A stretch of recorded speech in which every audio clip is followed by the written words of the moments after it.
I think you've got to remember that even par or better at a US Open is always a good round, and although it was great scoring conditions this morning and I had it under par, it's still not easy, and it's a four round tourney, and I wasn't going to win it today, but I could have lost it, so I think I'm in good shape.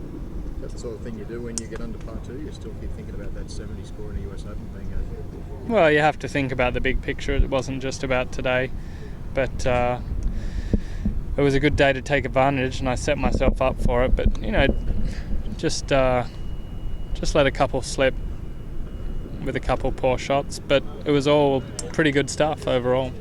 So on the 9th, your last hole there, horrendous lie and stance, obviously. You looked a little frustrated, but a good saving putt there to keep things just in check. Yeah, the most important thing really is when you get in trouble is to make a bogey. Bogeys aren't going to lose you the tournament. Racking up doubles does, and a couple times today I was in pretty bad shape on the first hole and on the 9th hole and managed to get out of it with just a bogey, and so my score looks pretty respectable, and that's always important at a US Open.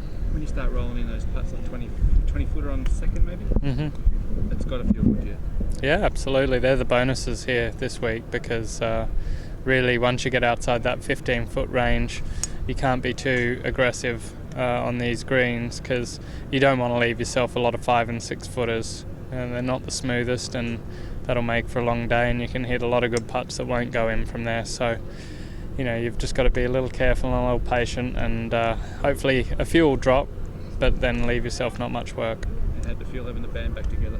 It was good out there. No, it was really good. He was this is his kind of course and his style to think it around there, and it's a good challenge, and I think we're in for a good weekend.